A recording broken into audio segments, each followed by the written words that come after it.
Have you had an encounter that you'd like to hear narrated on this channel? Well, if so, send me an email with all the details. You can send your email to contact@buckeyebigfoot.com. Hey there, everyone, and welcome. Are you ready for tonight's ride down into Sasquatch Valley? Me too. So grab your snackage, get your booty on up in the saddle, and let's go.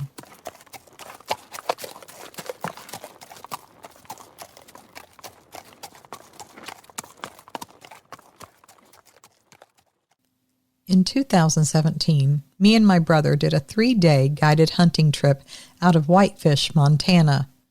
We still had some days after that to burn up, so we took a tip someone gave us and we went over to the Flathead area and moved along through there. We were on the northeast side of Swan Peak, down at Sunburst Lake. We had cleared a small area for our tents not far from the creek that put into the lake from the east side, and we set up camp there. Then we went out scouting for most of the day. When we got back, we found the camp was all torn up. Looked like an angry bull had smashed through there. We both looked around and thought, man, what in the world? We picked everything up and set it all back up. But we stayed with our heads swiveling left and right. We didn't see any damage that said it might be a bear. There were no teeth or claw marks. It was more like someone had walked into our camp, just being jerks and tossed things around. But that really didn't jive with the kind of people who would bother to come that far out into the wilderness. But you can never tell, can you? We noticed that nothing was taken either. When we set up the first time, we were set up inside the trees for shelter and shade by the creek. We set up the second time just on the northern side of the lake, just a little bit away from where the tree line broke. If there was someone else out there, we didn't want to give them any cover to sneak up on us. This meant, of course, we had to clear another small area, but that didn't take long because there were only small things there. We settled that night, and once or twice we both woke up thinking that we had heard someone walking around the perimeter. And both times we lit up the area with our hand spotlights, only to see a whole lot of nothing, no matter which way we looked. We both thought there was something close to us, but there was no place for them to take cover where we were. Now, after that second time of hearing someone, we just stayed up. It wasn't that long until sunrise anyway. Just before the sun came up, we went ahead and boiled up some coffee and had a quick breakfast. We were planning to move camp that day anyway, and it didn't help that something just wasn't right where we were. After breakfast, we were packing up, and I suddenly saw my brother freeze. He was looking just off to my right. Now, I've seen my brother freeze like that before, but that's when he has spotted some game and he doesn't want to spook it. So instinctively, I froze too. But then I started to look at him and I wondered why. Neither of us were holding a rifle to take a shot at any game. I'm looking right at my brother, right in his face, and I'm telling you, his eyes got wide and his face turned real white, and he was not saying a word. This lasted maybe 1.5 to 2 seconds, and he would not move. I hissed out under my breath to try to get his attention, but he wouldn't look at me at all. We've been hunting together since we were kids. I know my brother. I know his body language, and I knew that he was very scared. And if he was that scared, it wasn't regular game he was seeing. I turned around slowly. I was expecting for all the world to see a bear or some other large animal, like maybe a moose.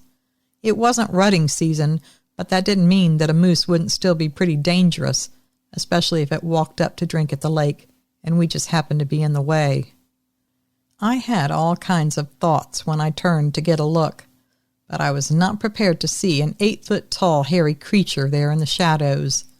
I'm telling you, I swear I felt the short hair on my head stand straight up off my scalp. It's a strange sensation, and it's the only way I can describe what I felt. It was standing about halfway between us and the trees on the more eastern part of the shore. The sun was rising, but the shadows were now being thrown from the treetops, and they were still long. The sun was still low on the east horizon, making them stretch out. It was standing right where the shadows stopped on the ground. It was in the open, but it was still cloaked in the shadow. It was looking right at us, I have no doubt.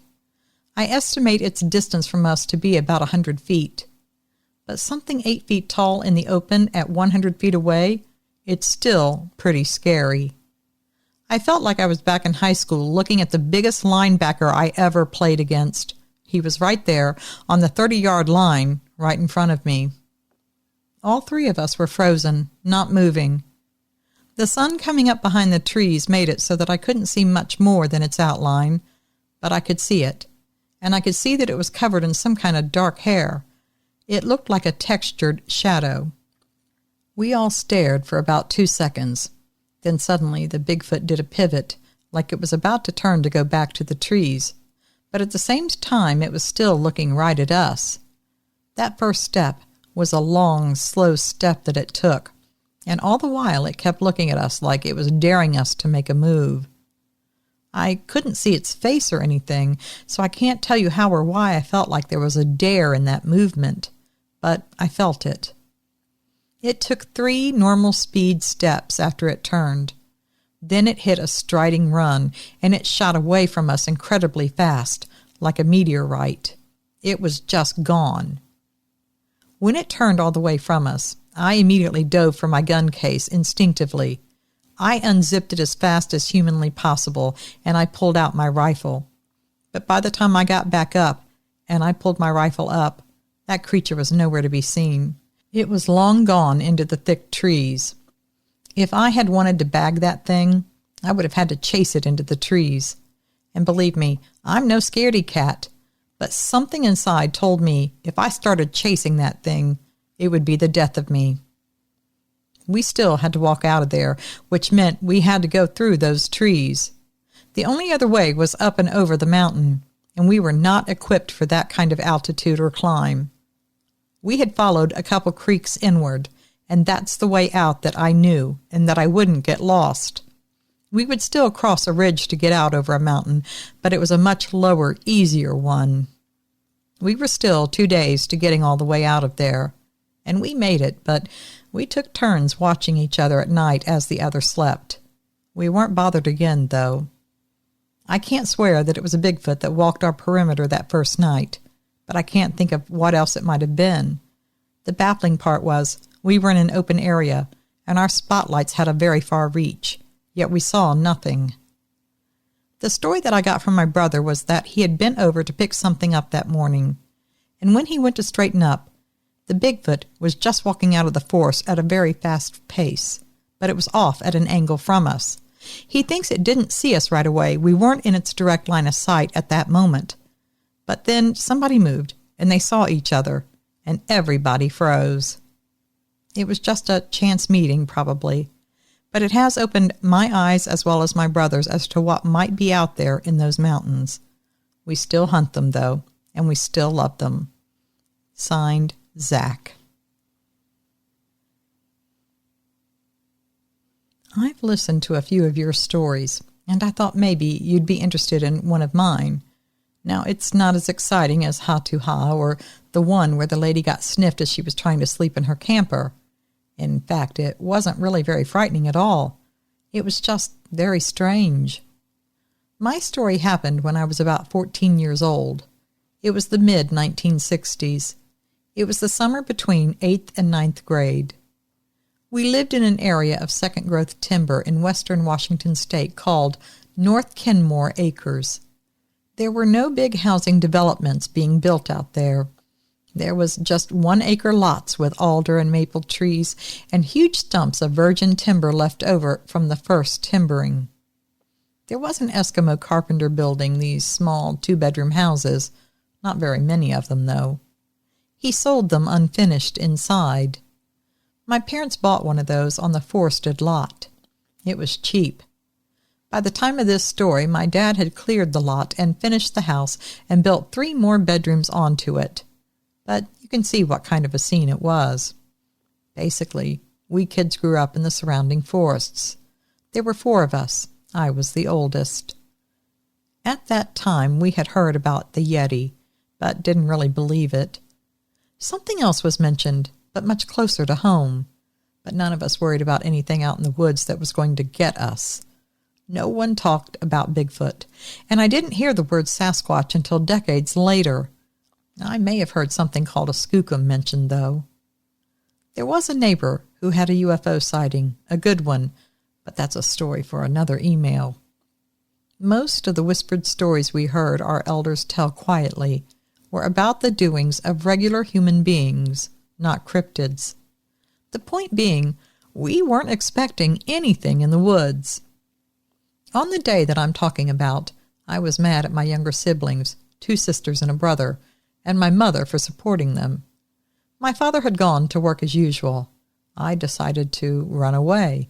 Oh, not forever, but just long enough to put the fear in them all. Big sister gone missing kind of thing.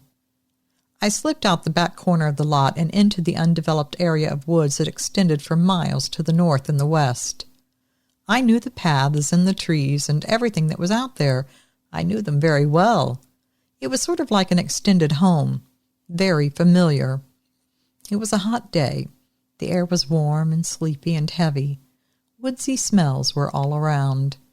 The sun sifted down through those alder trees in sleepy spots of light. Robins called, and other birds that I didn't know. I walked a couple of miles out from home. I liked a place where there was a white birch tree that stood out in the deep green and the shadows like a ghost tree. I always thought that was my own place. Well, just like in the fairy tales, I got sleepy. I was also hungry. So I ate all the huckleberries off of one of the bushes that used to grow out there.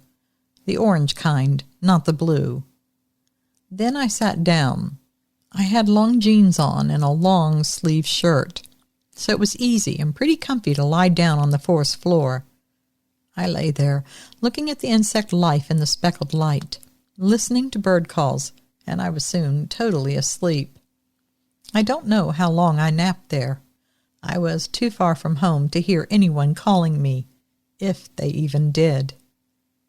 I started to wake because something was snuggled up against my body, something that had soft fur, and it wasn't very big. I wasn't frightened, but I was confused and surprised. I didn't have a dog. So what was this? I opened my eyes. It was some kind of baby. I had never seen anything like this. This baby was asleep right up against me. It was like maybe a 4-year-old toddler. I babysat a lot in the neighborhood, so I was pretty used to little kids. But this one was naked, except for soft brown fur all over.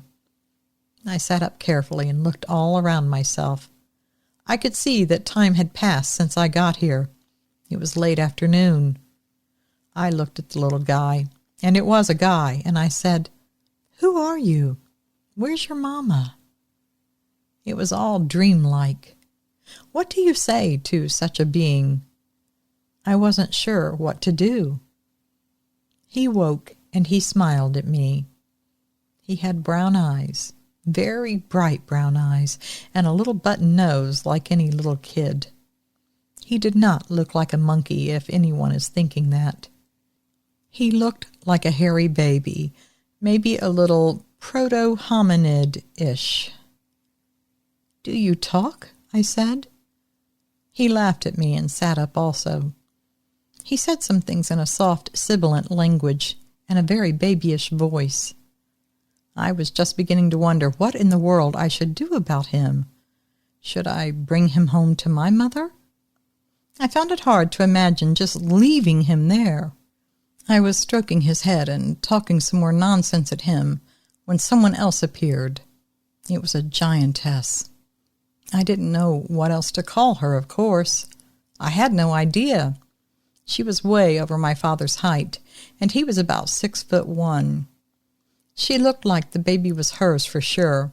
Brown eyes, but not smiling, but the same color of fur coat. She was built heavily, but she was not fat. She looked me and her kid over for a couple of beats. Then she smiled. She shook her head, bent over and picked him up, and sat him up on her shoulders. I didn't have time to get scared or anything." She turned, and she said something. I have no idea what. Then she walked off into the deeper parts of the forest. The whole experience was over in 2 moments. I mean, the part with his mom fetching him back. The nap took longer, of course. What could I do then but go home? Of course I did, and of course I never said a word about it to anyone.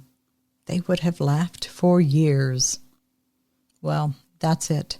Not very frightening, just sort of enlightening. I never did meet them again. I want to give a big thanks to both submitters for tonight's stories. Great encounters, both of them. Thank you so much. Now, I don't have a lot to say. I just know a lot of you have been very anxious for part 5 from Victor about his ongoing relationship with a Bigfoot named Ha-Tu-Ha. And it looks like there will probably be another installment next week. He did email me earlier, so be on the lookout for that. All right, well, other than that, I don't have any other chit-chat for you. So let's go ahead and call it a done deal for tonight. Let's say goodnight. But don't worry, you know we'll be getting back together soon. And until then, please, always remember, absence of proof is not proof of absence. Thanks for listening.